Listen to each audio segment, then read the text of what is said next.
ये आप अपना जो आपकी नोटबुक है ना उसमें साइड में कहीं पर लिख लो लॉगरिथम। हालांकि इसकी ना कोई बहुत ज्यादा जरूरत पड़ने वाली नहीं है, लेकिन किसी किसी डेरिवेशन में इसकी जरूरत पड़ जाती है। तो लॉगरिथम क्या होता है कि बहुत बड़ी बड़ी कैलकुलेशंस को आसान बनाने का एक तरीका होता है, उनको शॉर्ट में करने का एक तरीका होता है। और बड़ी बड़ी कैलकुलेशंस अगर हम करने लगे, जैसे मान लीजिए किसी में 10 डेसिमल आ रहे हैं, किसी में 15 डेसिमल आ रहे हैं, तो उनको मल्टीप्लाई करना वो हमारे लिए बहुत मुश्किल हो जाता है, पेपर भी बहुत ज्यादा भर जाता है उसमें। तो हम क्या करते हैं, हम उनको पॉइंट्स में कर देते हैं। जैसे मान लीजिए लिखा हुआ है मान लो ऐसे लिखा हुआ है हमारे पास 1528321234। तो 1 2 3 4 5 6 7 8 9 10। तो आप ये देखेंगे कि ये 10 डिजिट्स उसमें लिखी हुई हैं। अब इन 10 डिजिट्स को अगर मैं मल्टीप्लाई करूं किसी और ऐसी टर्म में जिसमें 10 डिजिट हो या 12 डिजिट हो, तो उसमें नंबर ऑफ डिजिट्स बहुत ज्यादा बढ़ जाएंगे। तो हम इसको क्या करते हैं, हम इसको ऐसे लिख लेते हैं, काउंट करते हैं 1 2 3 4 5 6 7 8। चलो इतना काउंट करके मैंने यहाँ पर पॉइंट लगा दिया, और मैं इसको ऐसे लिख देता हूँ 15.28 की पावर 10 की पावर 8, ऐसे लिख देते हैं हम इसको। तो ये लिखना थोड़ा सा, एक तो पेपर बचता है, थोड़ा सा हमें भी आसानी रहती है इसको लिखने में। नहीं तो अगर हम बड़ी बड़ी वैल्यू सीधा लिखेंगे तो हमको दिक्कत होगी उसमें। तो ये हो गया 15.28 इंटू 10 की पावर 8। 10 की पावर 8 क्यों करा मैंने, क्योंकि मैंने राइट राइट से काउंट करा 1 2 3 4 5 6 7 8। मैंने 8 डिजिट काउंट करके और फिर मैंने पॉइंट लगा दिया। अच्छा, तो उसके बाद देखिएगा, उसके बाद मैं क्या करूंगा कि जब ये 15.28 इंटू 10 की पावर 8 हो गया, अब इसको किस तरह से सॉल्व करें। तो सॉल्व करने का तरीका जो है वो हमको मिलता है लॉगरिथम में। अब वो लॉगरिथम को किस तरीके से सॉल्व करते हैं, वो सॉल्व करना वो अपने सिलेबस में नहीं है, तो हम उसको नहीं करेंगे। मैथ्स में भी नहीं है, फिजिक्स में भी नहीं। लेकिन हाँ, लॉगरिथम के कुछ फॉर्मूले हैं वो हमें जरूरत पड़ती है। देखो कैसे, एक फॉर्मूला होता है लॉग का, लॉग ए। सर ऊपर वाले नंबर में 3 2 कहाँ गया? क्या कह रहे हो? सर ऊपर वाले नंबर में 3 2 कहाँ गया? वो तो हमने गायब कर दिया ना। अब इसको अप्रोक्सीमेट करेंगे 2 डेसिमल प्लेस तक, तो ये 2 है तो ये तो 3 ही रहेगा। ये 3 है तो फिर ये 8 ही रहेगा, तो 15.28 लिख दिया बस। ओके अब सर। चाहो तो लिख सकते थे 15.2832। आगे के जीरो लगाने का कोई मायने होते नहीं है, समझ गए। Yes sir. तो ये ऐसा है कि बहुत बड़े बड़े नंबर्स को छोटा करके इस तरह से लिखा जा सकता है, और फिर उनमें लॉगरिथमिक टेबल को यूज करके हम सॉल्व कर सकते हैं। और वो हमारा जो क्वेश्चन है वो बड़ा आसान हो जाता है। और लॉगरिथमिक टेबल वो आईसीएससी वाले बोर्ड के जो बच्चे होते हैं उनको पेपर में मिलती है कि उस टेबल को देखो, उस टेबल को यूज करके आप इस क्वेश्चन को सॉल्व करो आगे। तो वो आपको, क्योंकि आपके सिलेबस में नहीं है, इसलिए उसमें जाना हमारे लिए बिल्कुल टोटल टाइम वेस्ट है। हालांकि है वो भी बहुत आसान चीज, पर उसको करना अभी हमारे लिए फालतू की चीज हो जाएगी, तो इसलिए मत करो, उसको सिलेबस में ही नहीं है, छोड़ो। तो लॉग ए प्लस लॉग बी अगर दे रखा है तो इसको मैं लिखता हूँ लॉग ए इंटू बी। दोनों का एक ही कॉमन लॉग हो गया, लॉग ए इंटू बी। इसी तरह से अगर मुझे दे रखा है log A divided by log B, तो ये हो जाता है लॉग ए अपॉन बी। इसी तरह से अगर मुझे दे रखा है log x की पावर y, तो ये जो पावर है ये फ्रंट में मल्टीप्लाई हो जाती है y log x। ठीक है, ये होता है। उसके बाद हम ये कहते हैं कि कुछ हमारे पास डिफरेंशिएशन के रूल्स होते हैं। डिफरेंशिएशन क्या होता है, ये डिफरेंशिएशन अभी आपको नहीं पता होगा। मैं जब ये वाला चैप्टर कंप्लीट कर लूंगा ना, तो मैं जो सेकंड चैप्टर मेरे को स्टार्ट करना है, सेकंड चैप्टर स्टार्ट करने से पहले मैं आपको कुछ बेसिक 3 4 फॉर्मूले तो डिफरेंशिएशन के बताऊंगा, और कुछ बेसिक फॉर्मूले आपको इंटीग्रेशन के बताऊंगा। चाहे आप बायो वाले बच्चे हों चाहे आप मैथ्स वाले हों, लेकिन फिजिक्स में आपको बेसिक डिफरेंशिएशन आना ही चाहिए, नहीं तो आगे आप कुछ भी सॉल्व नहीं कर पाओगे। वो डिफरेंशिएशन सिर्फ और सिर्फ हमें इतना करना है कि हमारा 11th क्लास का फिजिक्स बड़े आराम से पार निकल जाए, और हमें किसी भी चीज की जरूरत ना पड़े डिफरेंशिएशन। हमारे सिलेबस में छोटी सी एक ये कमी है कि 12th क्लास में डिफरेंशिएशन सिखाया जाता है, वो भी मैथ्स में, और वो भी 5वें चैप्टर से डिफरेंशिएशन स्टार्ट है। शुरुआत के 4 चैप्टर में डिफरेंशिएशन है ही नहीं, और 11th क्लास की पूरी फिजिक्स में डिफरेंशिएशन की फ्रीक्वेंटली हमको जरूरत पड़ती रहती है। तो कायदा तो ये कहता है कि डिफरेंशिएशन 11th क्लास में होना चाहिए, पर 11th क्लास में इन्होंने इंक्लूड करा नहीं है उसको। खैर चलो छोड़ो, लेकिन फिजिक्स में अगर आपको ढंग से फिजिक्स पढ़नी है तो डिफरेंशिएशन आना चाहिए। तो ये चैप्टर आज मैं खत्म कर रहा हूँ। इस चैप्टर के बाद में पहले मैं डिफरेंशिएशन और इंटीग्रेशन आपको पढ़ाऊंगा, एटलीस्ट इतना कि आप 11th क्लास का फिजिक्स आराम से कर सकें। ठीक है, क्योंकि आगे के चैप्टर में सभी में डिफरेंशिएशन की हमको जरूरत पड़नी ही पड़नी है, बिना उसके नहीं हो पाएगा। तो फिलहाल के लिए बेसिक फॉर्मूला, जब भी मैं, मान लो मेरे को 30 डिग्री दे रखा है, एक एंगल दे रखा है 30 डिग्री, और कोई बोले कि इसका आप साइन निकालिए, तो आप क्या करेंगे, आप यहाँ पर लिख देंगे साइन 30 डिग्री और इसकी वैल्यू हो जाएगी 1/2, इसकी वैल्यू 1/2। तो ये हम टेबल्स हमको याद है ही, तो ये हम जानते हैं, ये हो गई इसकी वैल्यू 1/2। अच्छा, इसी तरीके से अगर मान लो आपको कोई टर्म दे रखी है, मान लो आपको दे रखा है 30 दे रखा है, और आपसे कोई बोले कि आप इसका लॉग निकालो, तो आप कहोगे log 30। log 30 कैसे निकालूंगा कि मैंने 30 के आगे log लिख दिया, अब मैं 30 की वैल्यू देखूंगा log टेबल में कि 30 की वैल्यू कितनी होती है, और फिर वो वैल्यू मैं यहाँ पर लिख दूंगा। इसी तरीके से साइन की भी टेबल होती है, जैसे साइन के कुछ एंगल्स हैं 0 degree, 30 degree, 45 degree, 60 degree, 90 degree. तो ये एंगल्स की वैल्यू तो मुझे पता है, लेकिन वैसे मुझे बाकी की वैल्यूज नहीं पता। अनमोल बताओ क्या कह रहे हो। जैसे यहाँ log 30 की वैल्यू हमें दे रखी होगी या फिर हमें निकालनी होगी? log 30 की वैल्यू आपको जो क्वेश्चन होगा, क्वेश्चन में दे रखी होगी, लेकिन कभी log का कोई क्वेश्चन आता ही नहीं है कि log की जिसमें वैल्यू निकालनी पड़े। ठीक है, तो उस चीज को आप छोड़िए। अब देखो, ये हो गया log 30, मतलब मैंने अगर किसी वैल्यू की साइन निकाला तो साइन 30, लॉग निकाला तो लॉग लिखते हैं ऐसे, लॉगरिथम की शॉर्ट फॉर्म है ये लॉग। ऐसे ही अगर किसी टर्म का डिफरेंशिएशन निकालते हैं ना, तो उसकी तरीका होता है लिखने का D by d x, D by d x of anything, तो वो हमारा डिफरेंशियल होता है। तो जब मेरे पास log x दे रखा होता है ना, log x, और मेरे से कोई कहता है कि आपने इसका डिफरेंशियल करना है, तो मैंने log x से पहले डी बाई डी एक्स लिख दिया। ये मतलब क्या है कि ये log x का डिफरेंशियल है।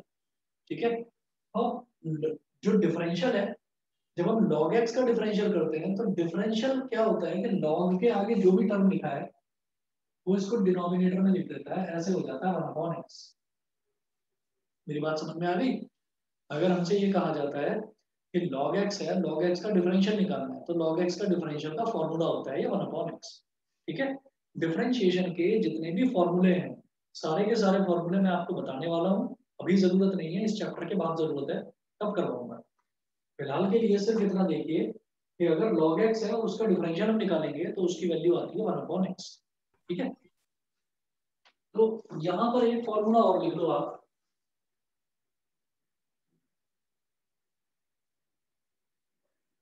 D by d x of log x is equal to 1/x। तो अभी के लिए मुझे इन्हीं फॉर्मूलों की जरूरत है, इनसे मेरा काम चल जाएगा। आगे ब्रॉड सेंस में इन फॉर्मूलों को हम देखेंगे। बताइए जी, यहाँ तक सबको क्लियर है? Vidushi, Parth, Kanishk, Aastha, yes sir. Excuse me sir. हाँ जी बताइए। सर मैं तो बार बार डिस्कस हो रही थी, आप प्लीज एक बार फिर से बता दो। बस मैं ये बता रहा हूँ कि हमने ये कहा कि अगर हमारे पास log x है ना, और log x का डिफरेंशियल कोई बोले कि आपको log x का डिफरेंशियल लेना है, तो क्या होगा, आप लिखेंगे D by d x of log x, D by d x of log x. तो वो क्या होता है, उसका फॉर्मूला होता है 1/x। अब ये डिफरेंशियल क्या होता है, ये डिफरेंशियल क्यों लिया जाता है, ये आपको बताऊंगा, अभी नहीं, एक दो क्लास बाद बताऊंगा। पहले ये वाला चैप्टर हो जाए, इस चैप्टर में इसकी जरूरत नहीं है। अगले चैप्टर में क्या, फिर आगे पूरी फिजिक्स में इसकी जरूरत पड़ेगी, तो फिर हम डिफरेंशिएशन पहले करेंगे। ठीक है, मैंने सिर्फ अभी तक इतना बताया कि log x का डिफरेंशियल होता है 1/x। ठीक है, चले आगे। Yes sir. ठीक है जी, अगला देखते हैं, general rule of combination of errors.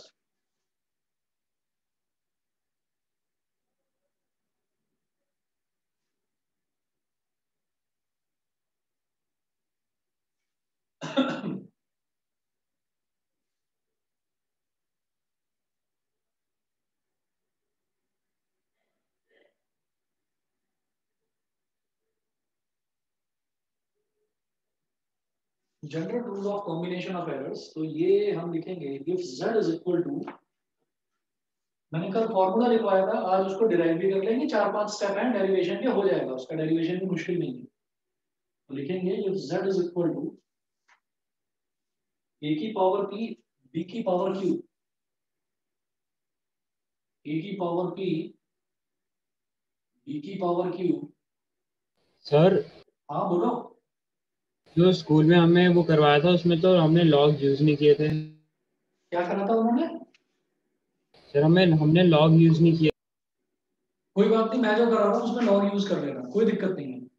Sir वैसे मतलब हो जाएगा ना इसमें तो ऐसे अरे तो। हो जाएगा, तुम चिंता क्यों कर रहे हो, टेंशन बहुत लेते हो, अभी करवा तो रहा हूँ।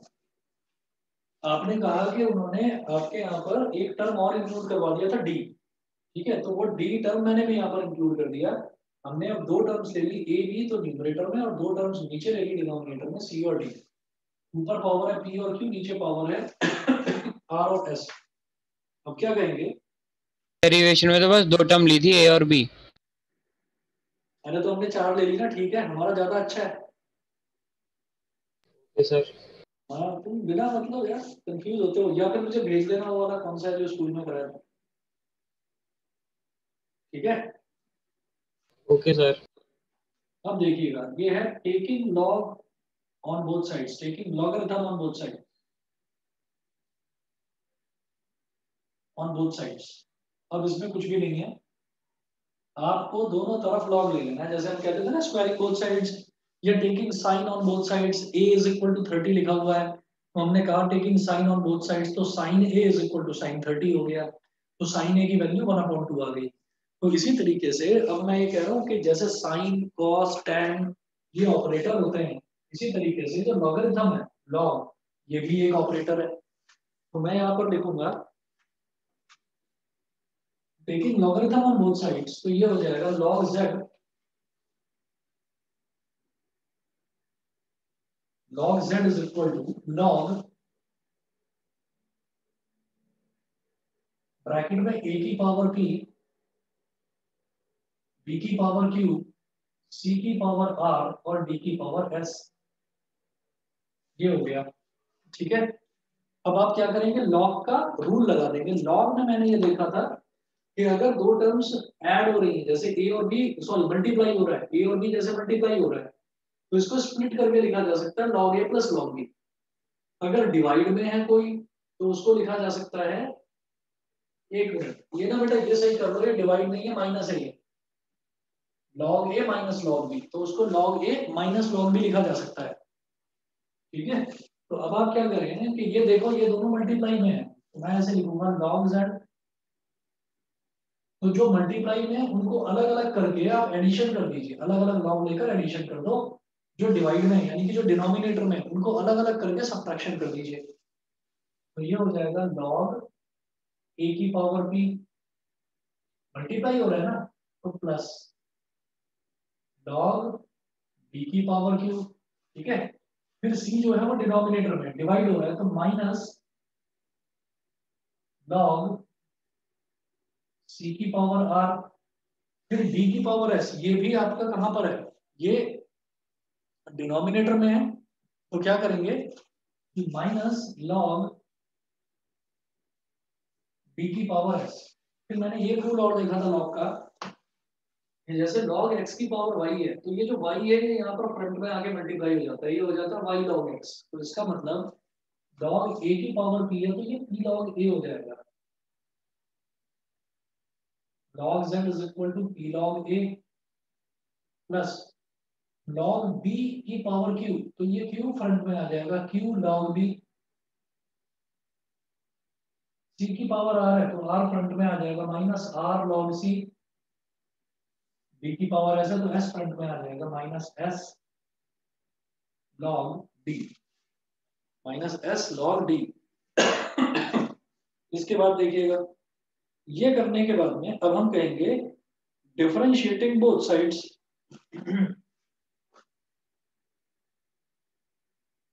on differentiating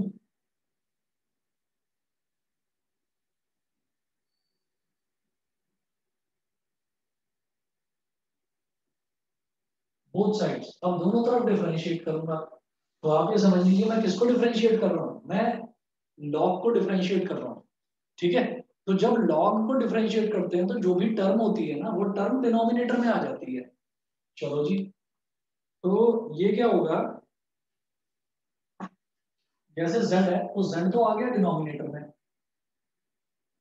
और ऊपर लिखेंगे dz। dz का मतलब ये है कि मैंने z को z के रिस्पेक्ट में डिफरेंशिएट करा गया है इसको। ठीक है, तो आप सिर्फ अभी के लिए ये समझिए कि अगर मेरे पास log z है तो उसका डिफरेंशियल हो जाएगा dz by dz by z। अच्छा, p तो कांस्टेंट है, तो कांस्टेंट ऐसे रहेगा, जैसे a का log a का डिफरेंशियल कर रहे हैं तो ये हो जाएगा dA बाई a। ठीक है, आपको एक एक चीज समझा दी जाएगी, लेकिन बस आप ये समझिए अभी के लिए बस इतना करिए। तो log a का डिफरेंशियल dA बाई a, ऐसे ही log b का डिफरेंशियल dB अपॉन b, ऐसे ही log c का डिफरेंशियल dC अपॉन c, और ऐसे ही log d का differential dD upon d, minus S small d capital D upon capital D, dd upon capital D। ये हो गया। अब क्या करेंगे, अब हम ये कहेंगे कि इन टर्म्स को हम फ्रैक्शनल एरर्स की फॉर्म में लिख रहे हैं। Writing these terms as fractional errors, writing these terms as fractional errors, fractional errors की तरह से इनको लिखेंगे। तो ये जो लिखा है ना हमने D Z by Z, differential का मतलब होता है कि बहुत छोटी वैल्यू। ठीक है, डिफरेंशियल का मतलब जैसे कहते हैं ना डिफरेंशिएट कर दो, डिफरेंशिएट करने का मतलब होता है इसके छोटे छोटे छोटे छोटे टुकड़े कर दो, छोटे छोटे छोटे छोटे पार्ट्स में इसको डिवाइड कर दो। तो ये होता है डिफरेंशिएशन का मतलब। और इंटीग्रेशन का मतलब होता है सबको ऐड कर दो, सबको सम अप कर देना, मतलब छोटे छोटे पीसेस को, छोटे छोटे टुकड़ों को जोड़कर पूरा बड़ा वैल्यू बनाना, उसको कहते हैं इंटीग्रेशन। और बड़ी वैल्यू को तोड़ तोड़कर डिवाइड करके उसको छोटे छोटे पार्ट्स में डिवाइड कर देना, उसको बोलते हैं डिफरेंशिएशन।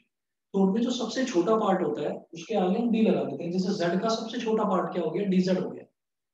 तो ये जो छोटा सा पार्ट है इसको हम ऐसे बोलते हैं जैसे कि छोटा सा एरर। तो dz है, dz को मैं बोल देता हूँ डेल्टा z, तो हम इसको ऐसे बोल देंगे प्लस माइनस डेल्टा z। भाई ये पॉजिटिव में भी हो सकता है एरर, नेगेटिव में भी हो सकता है, तो plus minus delta z upon z, मतलब आप dz को डेल्टा z भी बोल सकते हो, एक ही बात है। ठीक है ना, आप dz बोल दो या डेल्टा z बोल दो, आप dx बोल दो या डेल्टा x बोल दो, एक ही बात है। इज इक्वल टू, तो ये डेल्टा एब्सोल्यूट एरर वाला ही है। ये छोटी वैल्यू है, छोटी वैल्यू, बहुत ज्यादा जो छोटी वैल्यू होती है फ्रैक्शनल एरर वाली, उसके लिए लेते हैं डेल्टा। Okay sir. ठीक है, अब इसके बाद देखिए आगे क्या करेंगे। ऐसे ही ये हमारा जो नेक्स्ट है, मैं डीए की जगह डेल्टा आई ले लूंगा, और फ्रैक्शनल एरर लिख रहा हूँ तो वो प्लस माइनस कुछ भी हो सकता है, तो plus minus P delta A upon A, plus minus Q delta B upon B, plus minus R delta C upon C, plus minus S delta D upon D. ठीक है जी, इतना। Yes sir. फिर हम ये कहते हैं कि मैक्सिमम परमिसिबल एरर कितना हो जाएगा, मैक्सिमम परमिसिबल एरर।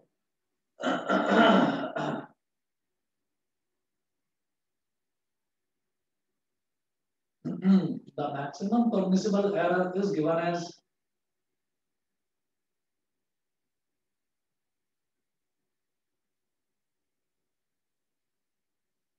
तो मैक्सिमम परमिसिबल एरर में हम क्या करते हैं, नेगेटिव वैल्यू हटा देते हैं। मैक्सिमम का मतलब क्या है कि सबसे बड़ी वैल्यू, तो सबसे बड़ी वैल्यू तो पॉजिटिव वाली ही आएगी ना, तो सिर्फ पॉजिटिव वाली वैल्यू ले लेंगे। तो मैक्सिमम परमिसिबल एरर हो जाएगा delta z by Z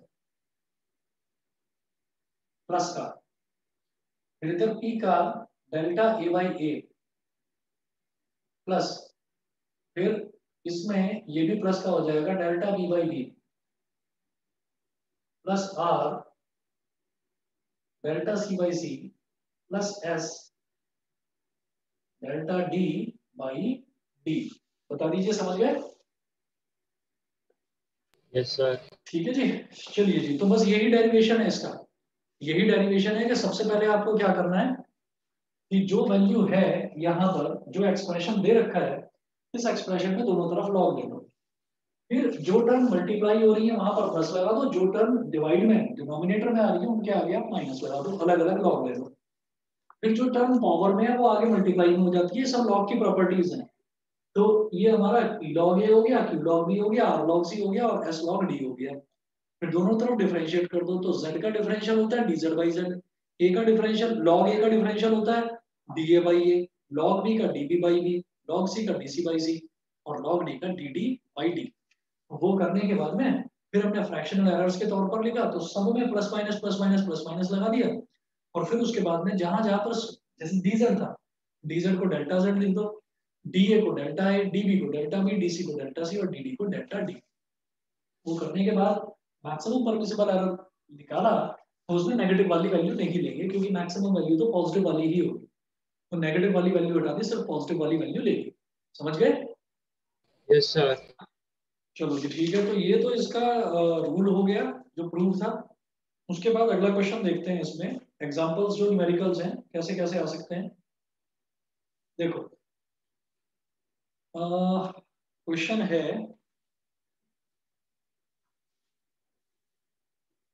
the initial and final temperatures of a water bath। लक्ष्य समझ में आ रहा है?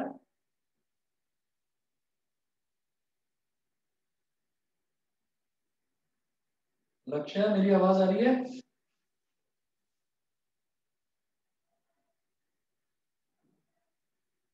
पता नहीं किधर। The initial and final temperatures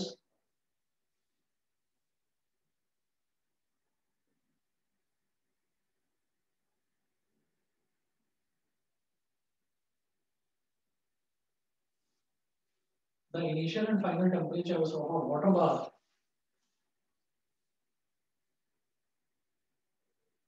are 18 plus minus 0.5 degrees Celsius,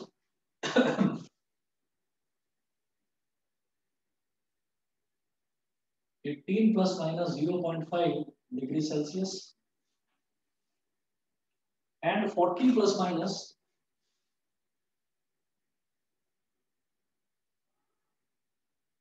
0.3 degree Celsius. Full stop. What is the rise in temperature of the bath?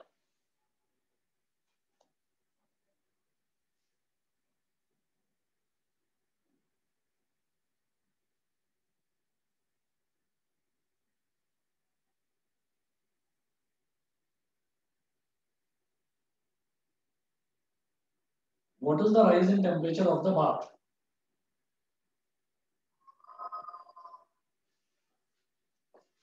What is the rise in temperature of the bath? तो rise जब निकालेंगे किसी भी value में, जैसे temperature है, temperature में अगर मैं राइज निकालूंगा तो वो कैसे निकाली जाएगी? Final value minus initial value, final value minus initial value. तो क्वेश्चन नंबर 3 है या 2 है?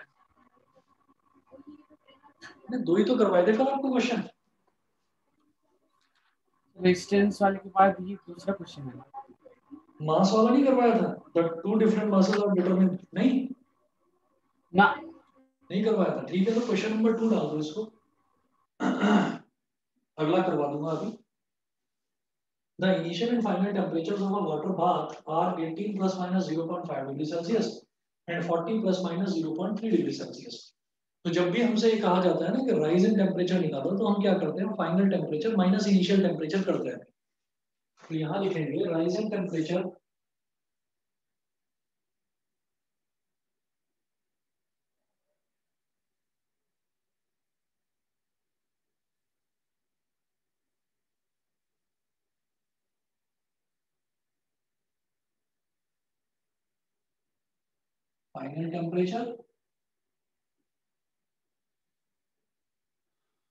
Final temperature minus initial temperature. Final में से इनिशियल को सब्ट्रैक्ट कर देंगे। तो फाइनल टेम्परेचर क्या था 40 plus minus 0.3 degree Celsius, 40 plus minus 0.3 degree Celsius और initial temperature 18 plus minus 0.5 degree Celsius. अब देखो ऐसा होता है कि मैंने आपको बताया था कि चाहे एरर्स आपके मल्टीप्लाई हो रहे हो, चाहे दो वैल्यूज मल्टीप्लाई हो रही हो, चाहे ऐड हो रही हो, चाहे सब्ट्रैक्ट हो रही हो, कुछ भी हो, जो हमारे एरर्स हैं वो एरर्स हमेशा ऐड होते हैं। तो आप ये देखिए ये सब्ट्रैक्ट हो रहा है, तो 40 में से जो 18 है जो इनकी ट्रू वैल्यू है, ट्रू वैल्यू तो सब्ट्रैक्ट हो जाएगी, लेकिन जो एरर है वो ऐड ही होंगे, क्योंकि मैक्सिमम परमिसिबल एरर निकाला जाता है। तो प्लस का 0.3 और प्लस का 0.5 लेंगे, वो हो जाएगा प्लस का 0.8। तो 40 माइनस 18 कितना हो गया बताएंगे? 22 प्लस माइनस 0.8 डिग्री सेल्सियस। बताइए क्लियर है सभी को? ये जो वैल्यू है, वैल्यू तो आप देख लो कि सब्ट्रैक्ट होनी है या क्या होनी है, लेकिन जो एरर है, एरर हमेशा ऐड होगा। अगर क्लियर है तो आगे चलें। Yes sir. चलिए जी, अब अगला देखते हैं। अगला क्वेश्चन है question number 3। The resistance R is equal to V upon I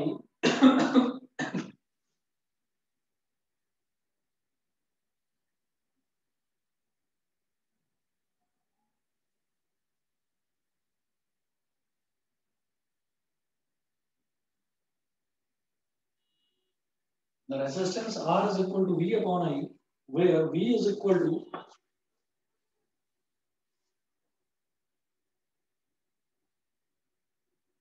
resistance R is equal to V upon I, where V is equal to 100 plus minus 5 volt.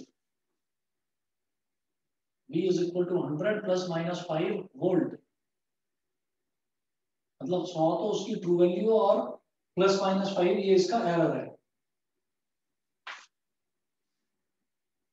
And I is equal to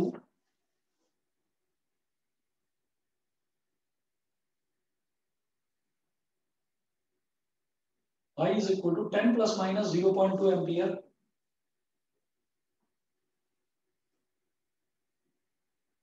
10 plus minus 0.2 ampere. Full stop. Find the percentage error in capital R. Find the percentage error in capital R. Capital R क्या? Resistance. Resistance में मुझे percentage error निकालना है।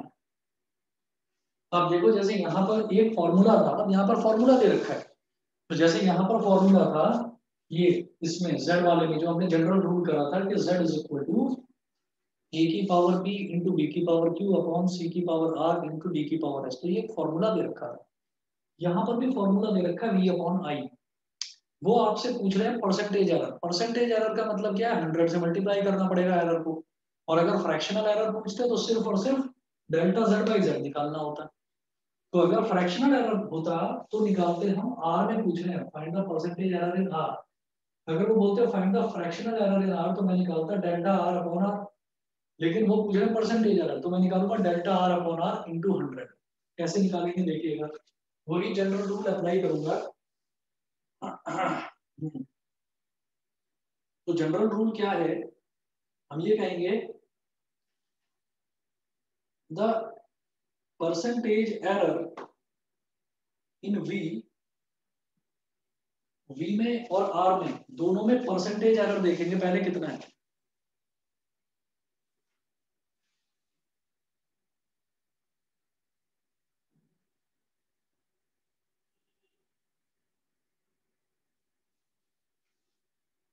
Sir बोलो। कभी general फॉर्मूले में हमें ए बी सी की वैल्यू नहीं दी है, खाली उसकी वैल्यू दी है पावर्स की, तो हम कैसे निकालेंगे परसेंटेज एरर? कोई क्वेश्चन बताओ क्या है? मैम ने ऐसे पूछ लिया था कि ये जनरल फॉर्मूला पुट करो और उसमें निकाल दो, उसकी वैल्यू निकाल। चलो बताता हूँ, देखो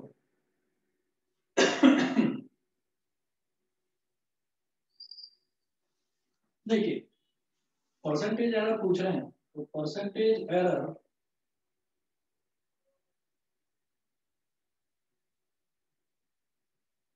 percentage error in R is equal to delta R upon R into 100 is equal to किस पर डिपेंड कर रहा है, ये V और I पर। वो V और I डिवाइड हो रहे हो, मल्टीप्लाई हो रहे हो, कुछ भी हो रहा हो, हमको तो जो परसेंटेज एरर है वो सब ऐड ही ऐड करना है। तो ये क्या हो जाएगा, delta V upon V into 100 plus delta I upon I into 100। मेरी बात समझ में आ गई आपको? अगर मान लो यहाँ पर कुछ पावर दे रखी होती, अगर कुछ पावर दे रखी होती जो तुम पूछ रहे हो, तो वो पावर यहाँ मल्टीप्लाई में आ जाती। देख रहे हो ना भाई, पावर अगर एक ही पावर पी थी तो वो पावर मल्टीप्लाई में आ जाती। परसेंटेज एरर पूछते तो इसमें इसमें इसमें इसमें इसमें सब में 100 की मल्टीप्लीकेशन हम कर देते। तो delta R upon R into 100 ये हमसे पूछा जा रहा है, ये वैल्यू कितनी हो जाएगी आप देखो। डेल्टा V का मतलब क्या है कि जो एरर है, जो स्मॉल एरर है V में कितना है 5, V की ट्रू वैल्यू कितनी है 100, तो 5 upon 100 into 100, 5 upon 100 into 100 plus, बीच में सबके प्लस का साइन आता है, चाहे वो डिवाइड हो चाहे मल्टीप्लाई हो। डेल्टा I अपॉन I, तो I में कितना एरर है 0.2 और ट्रू वैल्यू कितनी है 10, तो 0.2 upon 10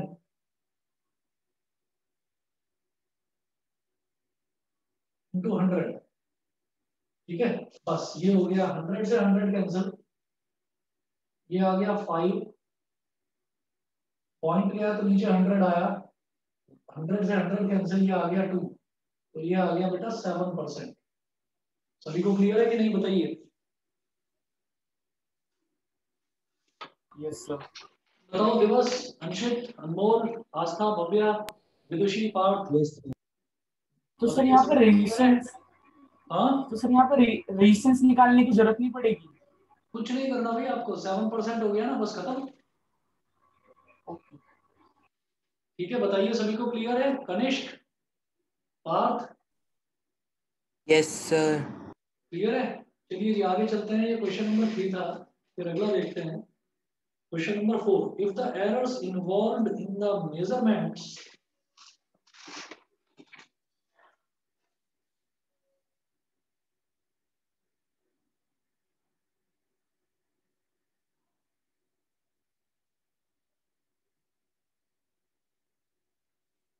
if the errors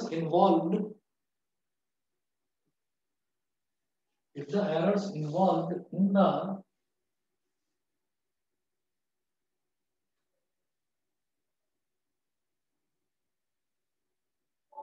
measurements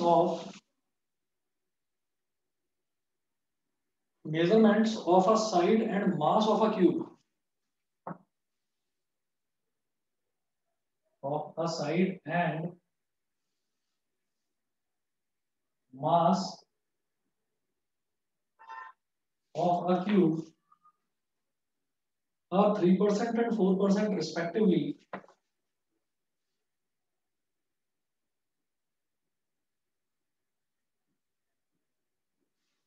are 3% and 4% respectively. Full stop. What is the maximum permissible error in the density of the material?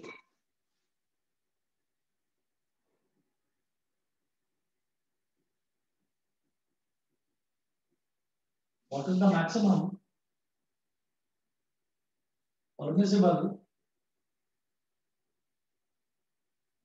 error in the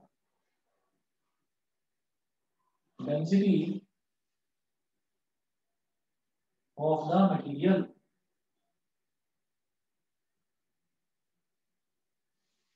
material की जो डेंसिटी है, डेंसिटी में जो मैक्सिमम परमिसिबल एरर है वो कैसे निकालेंगे? तो देखिएगा, errors involve in the measurement of a side and mass of a cube, तो क्यूब की बात हो रही है। अब क्यूब का एक तो साइड दे रखी है और उसका मास दे रखा है, तो क्यूब में तो बस साइड ही होती है ना, लेंथ ब्रेथ हाइट तो होती नहीं, क्योंकि क्यूब की तो लेंथ ब्रेथ और हाइट तीनों इक्वल होती है। तो क्यूब इज लाइक दिस,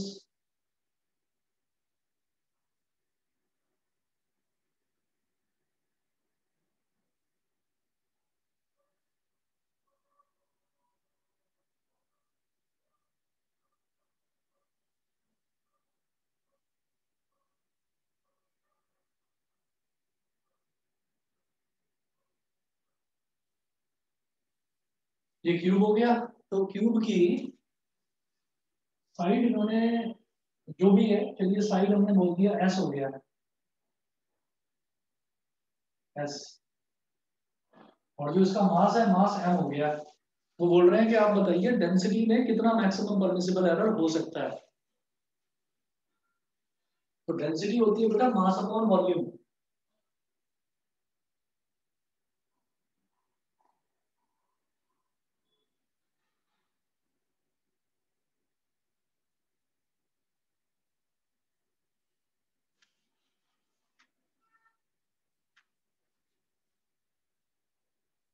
तो डेंसिटी ऑफ अ क्यूब, इसको बोलते हैं rho is equal to mass upon volume.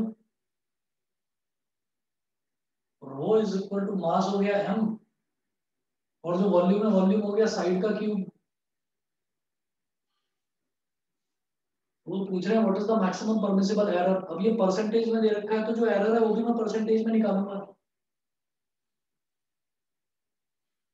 तो परसेंटेज एरर इन डेंसिटी, तो ये ऐसे निकलेगा delta rho upon rho into 100 is equal to m है। कोई मल्टीप्लीकेशन में है डिवीजन में है मुझे उससे मतलब नहीं है। एम में एरर कितना हो जाएगा, delta m upon m into 100, और साइड में एरर कितना हो जाएगा, delta s upon s into 100। लेकिन यहाँ पर पावर में 3 है तो 3 आगे मल्टीप्लाई हो जाएगा, तो delta m upon m into 100, यानी कि परसेंटेज एरर इन मास दे रखा है कितना है, 3%। नहीं, साइड में 3% है, मास में 4% है, तो मास का दे रखा है 4%, 4% प्लस 3 मल्टीप्लाइड बाई साइड का कितना दे रखा है 3%, तो 4% प्लस 9% इज इक्वल टू कितना हो गया, 13%। बताइए जी, क्लियर है? Yes sir. ठीक, ठीक है जी। उसके बाद अगला क्वेश्चन देखिएगा। अगला क्वेश्चन है the error in the measurement of radius. बेटा समझ में तो आ रहा है ना सभी को? अनमोल, अंशित, Yes, sir. आस्था, भव्या, दिवस, कनिष्क, बताइए। Yes, sir. Yes sir. ठीक है, लक्ष्य, पार्थ, विदुषी, सभी को क्लियर है ना? Yes sir. ठीक है जी। Yes, ओके,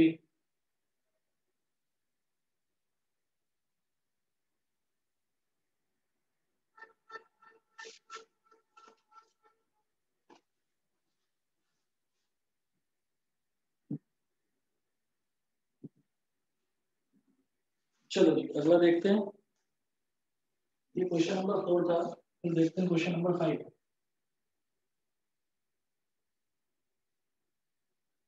5 में है the error in the measurement of radius of a sphere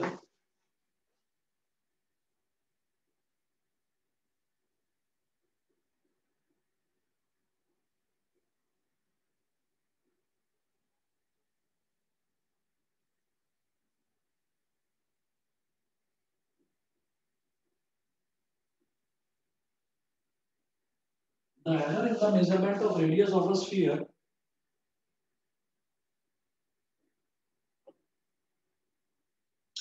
is 2%. Is 2%. Full stop.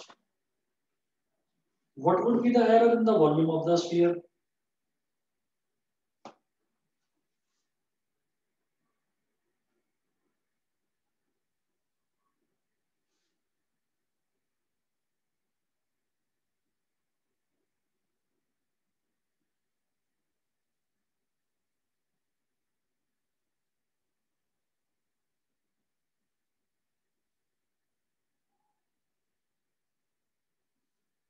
तो रेडियस में जो एरर है वो दे रखा है 2%, ठीक है। तो ये इस तरह से दे रखा है गिवन,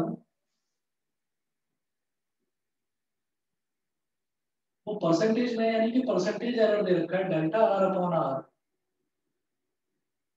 इंटू 100, ये मुझे दे रखा है 2%। What would be the error in the volume of the sphere, जो स्फीयर है स्फीयर के वॉल्यूम में कितना एरर होगा, तो स्फीयर का वॉल्यूम क्या होता है वो देखिएगा।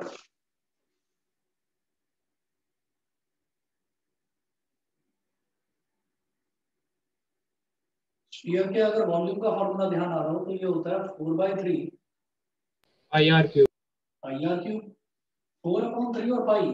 ये जो टर्म है ये तो पूरा का पूरा कांस्टेंट है, मुझे कांस्टेंट से मतलब नहीं है, मुझे तो उस चीज से मतलब है जिस चीज पर वो डिपेंड कर रहा है। तो 4/3 और पाई ये तो कांस्टेंट है, ये तो मैं स्फीयर का वॉल्यूम निकालूंगा तो उसमें ये मल्टीप्लाई होगा ही होगा। वॉल्यूम में मेरे को एरर निकालना है तो delta v upon v into 100, ये क्या हो जाएगा, रेडियस की पावर में 3 है तो बेटा ये हो जाएगा 3 into delta r upon r into 100, समझ गए। और delta r upon r into 100 कितना दे रखा है 2%, तो 3 इंटू 2% कितना हो गया 6%। बोलो क्लियर है कि नहीं। Yes sir. ठीक है जी, और लिखिए क्वेश्चन।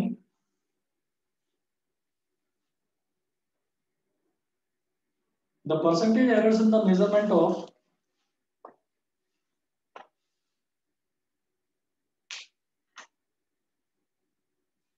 इधर लिख रहा हूं,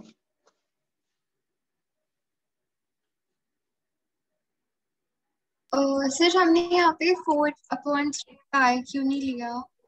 4/3 पाई इस वजह से नहीं लिया क्योंकि ये तो कांस्टेंट है। हम किसी भी अगर स्फीयर का वॉल्यूम निकालेंगे तो 4/3 पाई तो आएगा ही आएगा, तो ये कांस्टेंट है, मुझे कांस्टेंट नहीं लेना।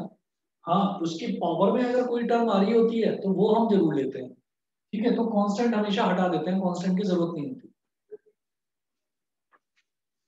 बस ये देखते हैं कि वॉल्यूम जो है वो वेरिएबल में किस चीज पर डिपेंड कर रही है, तो आर क्यूब पर डिपेंड कर रही है, 4/3 पाई तो आएगा ही आएगा, ठीक है। तो सिर्फ एरर बताना था, तो एरर में उसकी जरूरत नहीं होती कांस्टेंट की, ठीक है। Okay sir.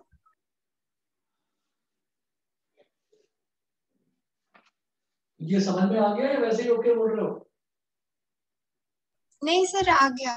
अगर और ध्यान से समझना है तो देखिए कि मैंने जो ओरिजिनली जो मैं वॉल्यूम निकाल रहा हूँ ना वो 4/3 पाई आर क्यूब होगा, ठीक। अब जब मैं फाइनली वॉल्यूम निकालूंगा तो उसमें भी 4/3 पाई आर डैश क्यूब होगा। अगर मान लो आर में कुछ चेंज हो रहा है तो वो आर डैश क्यूब, तो 4/3 दोनों में आ रहा है। तो जब मैं एरर निकालूंगा ना तो 4/3 से 4/3 कैंसिल हो जाएगा, 4/3 पाई से 4/3 पाई, तो उसकी जरूरत नहीं पड़ेगी, ठीक है। अगला देखिएगा, यस सर। ठीक है। अगला देखिए, the percentage errors in the measurement of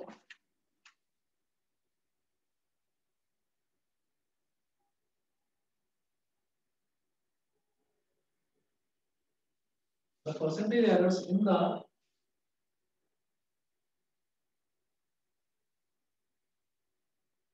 measurement of mass and speed are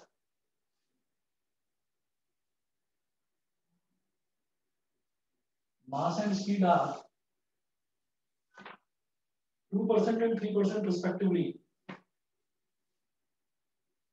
are 2% and 3% respectively.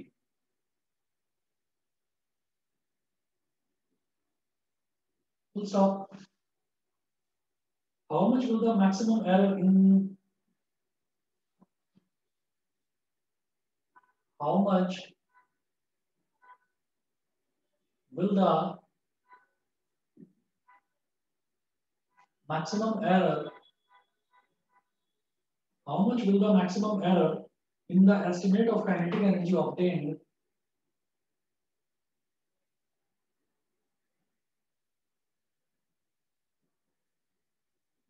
Short में के लिख रहा हूं, है ना। In the estimate of kinetic energy obtained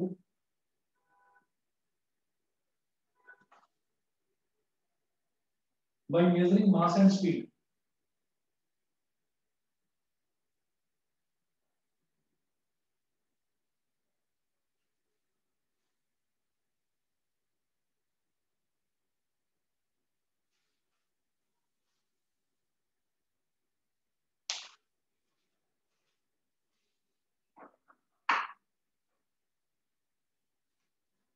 by measuring mass and speed.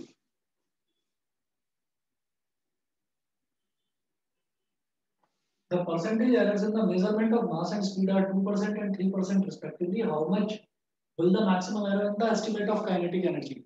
Kinetic energy का formula याद है तो ठीक है, नहीं तो मैं बताता हूँ। काइनेटिक एनर्जी का फॉर्मूला होता था हाफ mv स्क्वायर, याद है? Half mv square. मुझे इसमें एरर बताना है। जब इनके एरर परसेंटेज में दे रखे हैं तो इसका एरर भी परसेंटेज में ही निकालेंगे। डेल्टा के ई अपॉन के ई इंटू 100। अब ये हाफ तो कांस्टेंट है, इसको तो हटा दो। m का क्या हो जाएगा? Delta m upon m into 100 और फिर है v स्क्वायर। तो v स्क्वायर है ना, तो स्क्वायर आ जाता है मल्टीप्लाई में twice of delta v upon v into 100। ये हो गया। अब आप इनकी वैल्यू डालो, को बोल रहे हैं तो percentage error in the measurement of mass में 2%, स्पीड में 3%। तो 2% प्लस 2 तो कौन ये था, पावर थी तो बाहर आ गया। और इसमें कितना था एरर? 3%, 8%। हाँ, तो 2% प्लस 6% टोटल हो गया 8%। बताइए जी, समझ में आ गया? Yes sir. Yes sir. ठीक है जी, फिर इसी के साथ ये चैप्टर आपका फिनिश है। नेक्स्ट जो आपकी क्लास होगी, नेक्स्ट क्लास में मैं आपका स्टार्ट करवाता हूँ फिर अगला चैप्टर। अगले चैप्टर से पहले ना लगभग 1 या 2 क्लास मैं लूंगा डिफरेंशिएशन और इंटीग्रेशन की। तो पहले डिफरेंशिएशन और इंटीग्रेशन आपको क्लियर होना चाहिए, फिर नेक्स्ट चैप्टर स्टार्ट कराते हैं, motion in a straight line. ठीक है बेटा? सर इसमें से बस ऐसे ही क्वेश्चन आते हैं? बस ये आप समझ लीजिए कि मैंने मैक्सिमम जो क्वेश्चन है, जो मैक्सिमम टफ जो क्वेश्चन है वो मैंने सब करा दिए। अब इससे और कोई ज्यादा टफ लेवल का नहीं आता।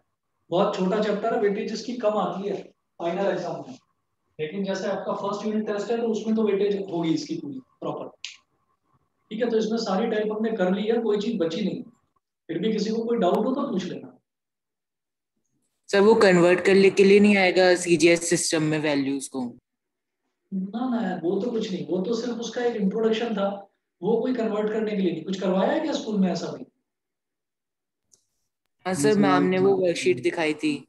आप मेरे को भेज देना कौन से क्वेश्चन है, मतलब वो इम्पोर्टेंट नहीं है ऐसा। और अगर कुछ है भी तो मीटर को सेंटीमीटर, सेंटीमीटर को मीटर, ये तो हम जानते हैं कन्वर्ट करना। अगर आप कहेंगे तो करवा देंगे वो भी। सर हमारे स्कूल ओके में सर। वो डायमेंशनल फॉर्मूला के थ्रू कन्वर्ट कराया है। क्या कह रहे हो? आवाज धीरे आ रही है। हमारे स्कूल में वो डायमेंशनल फॉर्मूला के थ्रू कन्वर्ट कराया है। डायमेंशनल फॉर्मूला से क्या करवाया कन्वर्ट? आवाज धीरे आ रही है। कन्वर्ट कराया सीजीएस से एसआई में। अच्छा, जो अलग अलग सिस्टम्स हैं उसमें कन्वर्जन करवाया है। हाँ हाँ, और उसमें चलो कल करवा डायमेंशनल देता हूँ, फॉर्मूला में। अगली क्लास में वो भी करा देता हूँ। अगर कन्वर्जन वाला करवाया है तो वो जो है। सर हाँ बोलो। क्या आप डायमेंशनल फॉर्मूला से रिलेटेड कुछ क्वेश्चन भेज दोगे? हाँ भेज दूंगा ना, मैं भेज दूंगा। कन्वर्जन वाले भी करवा दूंगा, कोई ज्यादा मुश्किल नहीं है। अगली क्लास में पहले वो करा के फिर डिफरेंशिएशन स्टार्ट करा देंगे। ठीक है? ठीक है जी, चलिए जी फिर। ओके। थैंक